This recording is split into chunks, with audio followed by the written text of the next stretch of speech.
Bismillahirrahmanirrahim. Assalamualaikum warahmatullahi wabarakatuh. Alhamdulillahirabbil alamin. Wassalatu wassalamu ala sayyidina Muhammadin wa ala alihi wa sahbihi ajma'in. Amma ba'du. Rukun puasa dan hal-hal yang membatalkan puasa. Rukun adalah sesuatu yang wajib dilakukan pada suatu ibadah. Tanpa melakukan rukun, maka ibadah kita tidak sah. Maka apakah rukun puasa tersebut? Yang pertama adalah tabyitun niyah, yang artinya memasang niat pada malam hari. Ini wajib dilakukan, sebagaimana sabda Nabi Muhammad sallallahu alaihi wasallam, "Man lam yubayyitis siyama qabla al-fajri fala siyamalah." Hadis riwayat An-Nasai, Daruqutni dan lainnya. Siapa yang tidak memasang niat di malam hari sebelum fajar, maka tidak ada puasa baginya. Pada hadis ini Nabi Muhammad SAW menjelaskan bahwasanya puasa wajib mesti memasang niat pada malam hari. Malam hari itu dimulai dari terbenamnya matahari sampai terbitnya fajar. Maka di waktu itulah, di rentang waktu itu kita memasang niat. Boleh setelah sholat maghrib, sholat isya, sebelum masuknya waktu subuh. Apabila seseorang tidak memasang niat pada malam harinya, maka puasanya tidak sah. Misalkan ada orang yang bekerja keras pada siang harinya, kemudian di malam hari dia kecapean dan tertidur tanpa memasang niat, kemudian bangun ketika azan subuh berkumandang, maka puasanya tidak sah karena dia tidak memasang niat pada malam harinya. Ini yang pertama. Adapun puasa sunnah, maka tidak diwajibkan memasang niat pada malam hari.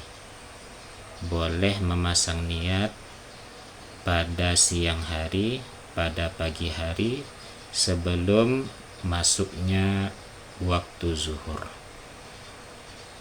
Sebagaimana suatu hadis, ketika Rasulullah SAW pulang ke rumah, Rasulullah bertanya kepada istrinya, "A'indakum syai'?"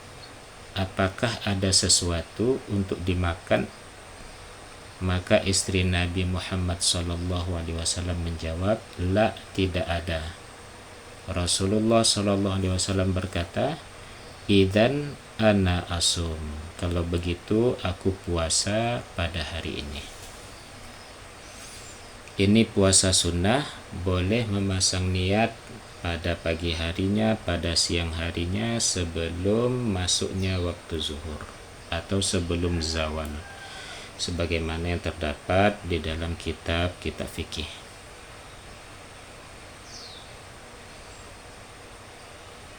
Kemudian yang kedua daripada rukun puasa adalah al-imsaku an jami'il muftirati min tulu'il fajri ila ghurubis syamsi, yaitu menahan dari segala hal yang membatalkan puasa semenjak dari terbitnya fajar sampai terbenamnya matahari. Maka ini adalah rukun yang kedua, menahan dari segala hal yang membatalkan ibadah puasa kita. Apa saja hal-hal yang membatalkan ibadah puasa tersebut? Yang pertama, tentunya makan dan minum dengan sengaja. Adapun makan dan minum karena lupa atau tidak disengaja, maka puasanya sah.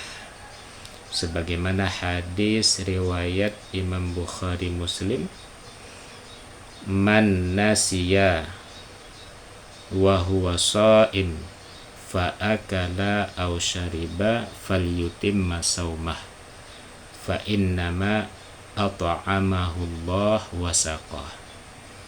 Siapa yang lupa dalam keadaan berpuasa dia makan dan minum, maka sempurnakanlah puasanya, karena sesungguhnya yang memberikan makan dan minumnya adalah Allah.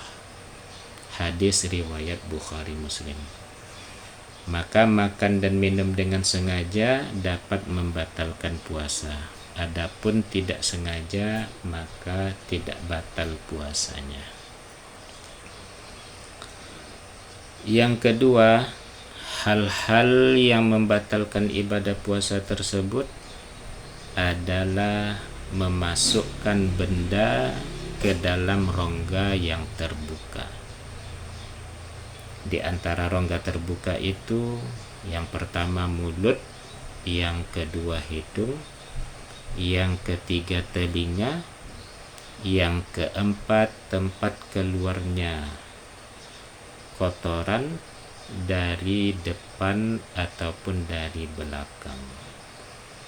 Kemudian tempat keluarnya ASI bagi seorang perempuan juga dapat membatalkan ibadah puasa apabila ada benda yang masuk ke dalam rongga tersebut dengan sengaja.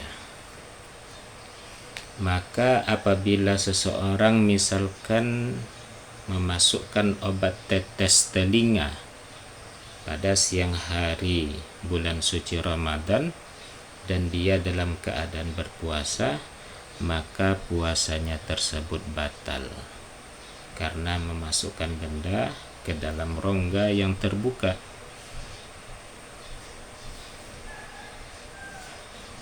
Adapun jika berupa bau, ya, itu tidak membatalkan puasa selama bau tersebut tidak membawa benda. Misalkan kita mencium bau wangi-wangian, apabila kita yakin bau tersebut tidak membawa benda yang masuk ke hidung kita, maka hal tersebut tidak membatalkan puasa. Yang ketiga yang membatalkan puasa adalah berhubungan suami istri pada siang hari bulan suci Ramadan. Ini dapat membatalkan puasa. Dahulu ada sahabat yang melakukan hal ini, di mana dia mendatangi Nabi Muhammad SAW. Dia berkata, halaktu, celaka aku wahai Rasulullah, waqa'tu ala imraati fi nahari Ramadan. Aku telah menggauli istriku pada siang hari Ramadan. Maka kata Rasulullah, merdekakan budak. Jadi orang yang melakukan hubungan suami istri selain puasanya batal, melakukan hubungan suami istri pada siang hari Ramadan, selain puasanya batal, maka dia wajib membayar denda. Apa dendanya? Yang pertama, kata Nabi, a'tik raqabah, merdekakan budak. Kalau tidak ada budak atau tidak sanggup memerdekakan budak, maka yang kedua adalah berpuasa 2 bulan berturut-turut. Kalau tidak sanggup, maka memberikan makan 60 fakir miskin, masing-masing 1 mud. Maka inilah denda bagi orang yang berhubungan suami istri pada siang hari bulan suci Ramadan dan dapat membatalkan puasa. Sama dengan hal tersebut adalah al-inzal, mengeluarkan sperma. Ini juga dapat membatalkan ibadah puasa dengan sengaja.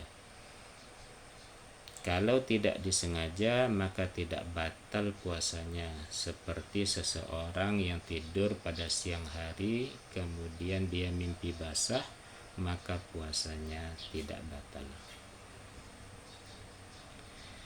Yang keempat yang membatalkan puasa adalah muntah dengan sengaja. Muntah dengan sengaja dapat membatalkan puasa. Jika seseorang memasukkan tangannya misalnya ke dalam kerongkongan dengan tujuan untuk muntah dengan sengaja, maka hal tersebut dapat membatalkan ibadah puasa. Atau seseorang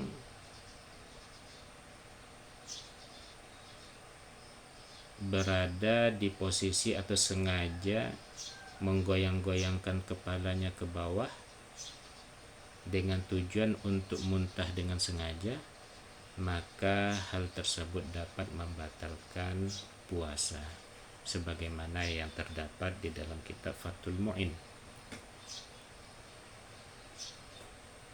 Kemudian selanjutnya yang membatalkan ibadah puasa adalah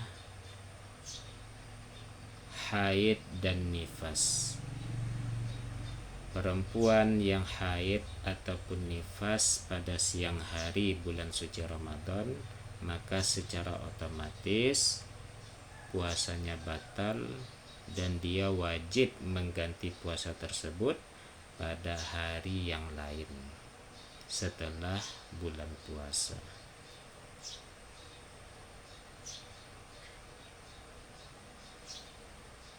Kemudian selanjutnya gila dan murtad. Gila dan murtad juga menjadi faktor seseorang itu batal puasanya. Inilah hal-hal yang dapat membatalkan ibadah puasa. Maka secara umum rukun puasa itu ada 2. Yang pertama, memasang niat pada malam harinya atau yang dikenal dengan istilah tabyitun niyah. Yang kedua, mencegah dari hal-hal yang membatalkan puasa tersebut yang telah kita sebutkan tadinya. Assalamualaikum warahmatullahi wabarakatuh.